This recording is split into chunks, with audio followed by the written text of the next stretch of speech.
बच्चों, कैसे हैं आप सभी। आई होप आप सभी अच्छे होंगे। मैं साधना वर्मा और आप देख रहे हैं आपका अपना चैनल ज्ञान एरिया। तो इससे पहले मैं आपको पढ़ा चुकी हूँ चैप्टर 12 लखनवी अंदाज, जो लेखक यशपाल जी का है। तो आज मैं आपको क्वेश्चन आंसर पढ़ाने जा रही हूँ। तो इससे पहले आप चैनल को सब्सक्राइब कर दीजिए। उसके बाद चलिए देखते हैं फर्स्ट क्वेश्चन। लेखक को नवाब साहब के किन हाव भावों से महसूस हुआ कि वे उनसे बातचीत करने के लिए तनिक भी उत्सुक नहीं हैं। तो आंसर रहेगा, लेखक के अचानक डिब्बे में कूद पड़ने से नवाब साहब की आंखों में एकांत चिंतन में बिंद पड़ जाने का असंतोष दिखाई दिया।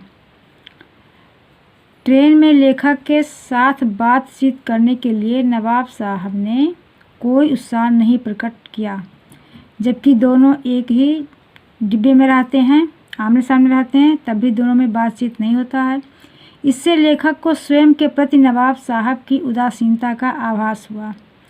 मतलब कि लेखक को देखकर नवाब साहब खुश नहीं थे, बल्कि दुखी लग रहे थे। हाँ, तो नेक्स्ट क्वेश्चन है, नवाब साहब ने बहुत ही यत्न से खीरा काटा। जैसे कि आप लोग चैप्टर में पढ़ चुके हैं कि खीरे को किस तरह से काटते हैं। नमक मिर्च बुरका अंततः सूंघ कर ही खिड़की से बाहर फेंक दिया। उन्होंने ऐसा क्यों किया होगा? उनका ऐसा करना उनके कैसे स्वभाव को इंगित करता है। मतलब ऐसा करते हुए देखकर उनके कैसा स्वभाव उनका होगा, ये हम समझ सकते हैं। तो इसका आंसर रहेगा, नवाब साहब ने बहुत ही यत्न से खीरा काटा, नमक मिर्च बुरका अंततः सूंघ कर खिड़की से बाहर फेंक दिया। उनका यह बर्ताव स्वयं को खास दिलाने और लेखक पर अपनी अमीरी का रौब झाड़ने के लिए था। कि मतलब वो बहुत अमीर हैं, नवाब साहब हैं, तो वो लेखक पर रौब दिखा रहे थे। उनका ऐसा करना दंभ, मिथ्या, आडंबर, प्रदर्शन, प्रियता एवं उनके व्यवहारिक खोखलेपन की ओर संकेत करता था। जैसा कि लोग दिखावा करते हैं, अंदर से कुछ और रहते हैं, बाहर से कुछ और। तो इस तरह से नवाब साहब के हरकत लग रहा था कि वो सिर्फ दिखावा कर रहे हैं, प्रदर्शन कर रहे हैं और आडंबर रच रहे हैं, जो एकदम खोखलापन लग रहा था। हाँ, तो नेक्स्ट क्वेश्चन है, बिना विचार घटना और पात्रों के भी क्या कहानी लिखी जा सकती है? यशपाल के इस विचार से आप कहाँ तक सहमत हैं? इसका आंसर रहेगा, अपने इस कथन के द्वारा लेखक ने नई कहानी के दौर के लेखकों पर व्यंग किया है। किसी भी कहानी की रचना उसके आवश्यक तत्वों, कथा वस्तु, घटना, पात्र आदि के बिना संभव नहीं होती। घटना तथा कथा वस्तु कहानी को आगे बढ़ाते हैं। पात्रों द्वारा संवाद कहे जाते हैं। ये कहानी के लिए आवश्यक तत्व होते हैं। तो इसका आंसर यही रहेगा। तो नेक्स्ट क्वेश्चन है 4, आप इस निबंध को और क्या नाम देना चाहेंगे? तो जैसा आप लोगों ने चैप्टर पढ़ा है कि इसमें झूठी शान शौकत दिखाया जाता है। नवाब साहब के सब आडंबर दिखाते हैं, लोगों को प्रदर्शन दिखाते हैं और अंदर से कुछ और रहते हैं। तो इस कहानी का नाम पूछा गया, इस निबंध को और क्या नाम देना चाहेंगे? तो इस कहानी का नाम झूठी शान भी रखा जा सकता है, क्योंकि केवल दिखावा ही दिखावा इसमें था।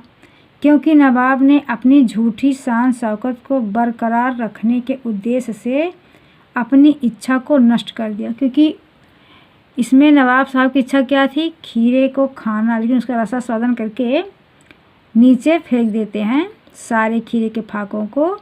तो अपनी इच्छा को उन्होंने नष्ट किया। तो ये सब बनावटी शान शौकत थे। तो इसलिए इसका झूठी शान भी नाम दे सकते हैं। नेक्स्ट क्वेश्चन है, नवाब साहब द्वारा खीरा खाने की तैयारी करने का एक चित्र प्रस्तुत किया गया है। इस पूरी प्रक्रिया को अपने शब्दों में व्यक्त कीजिए। आपको चैप्टर अच्छे से मैं समझा चुकी हूँ, इसे आप खुद भी लिख सकते हैं, क्योंकि इसमें पूछा गया है कि नवाब साहब द्वारा खीरा खाने की तैयारी करने का एक चित्र प्रस्तुत किया गया है। इस पूरी प्रक्रिया को अपने शब्दों में व्यक्त कीजिए। तो आप इसको खुद से भी लिख सकते हैं, क्योंकि पूरा अच्छे से पढ़ाया गया है। फिर भी मैं आपको इसका आंसर बता दे रही हूँ। सेकंड क्लास के एकांत डिब्बे में बैठे नवाब साहब खीरा खाने की इच्छा से 2 ताज़े खीरे एक तौलिए पर रखे हुए थे। पहले तो उन्होंने खीरे को खिड़की से बाहर निकालकर लोटे के पानी से धोया, जैसे किसी को नहला जाता है उस तरह से धोया अच्छे से, और तौलिए से साफ कर पानी सुखा लिया। जैसे कि आप लोग पढ़े हैं कि कैसे धुलते हैं, सुखाते, फिर उसको काटते हैं। जेब से चाकू निकाला, फिर बड़े सलीके से मतलब बहुत आराम से छिल कर उसकी फाँकें बनाने लगे। खीरे को पतली फाँकों को करीने से तौलिए पर सजाया। उसके बाद जीरा मिला, नमक और मिर्च छिड़का। इसके बाद एक एक करके उन फाँकों को उठाते गए और उन्हें सूंघ कर उसका स्वाद महसूस करते हुए, रसास्वादन करते हुए ऐसा लगता जैसे वो खुद जैसा लगता कि उसी में खो गए हो, उसकी सुगंध में। इस तरह से खिड़की से बाहर सूंघ कर फेंकते गए। इस तरह से उन्होंने खीरे को फेंका, खाया नहीं बल्कि। तो इस तरह से इसका आंसर हो गया। अब मैं आपको इसका क्वेश्चन आंसर बता चुकी हूँ, पढ़ा चुकी हूँ। अब नेक्स्ट वीडियो में इस चैप्टर के जो इम्पॉर्टेंट MCQs निकलेंगे, जितने उतना मैं निकाल के आपको नेक्स्ट वीडियो में बताऊंगी। और आप लोग चैनल को सब्सक्राइब ज़रूर करें, जिससे मुझे खुशी हो और मैं और अच्छे से आपको पढ़ाऊँ। तो नेक्स्ट वीडियो में मिलते हैं। ओके, बाय बच्चों।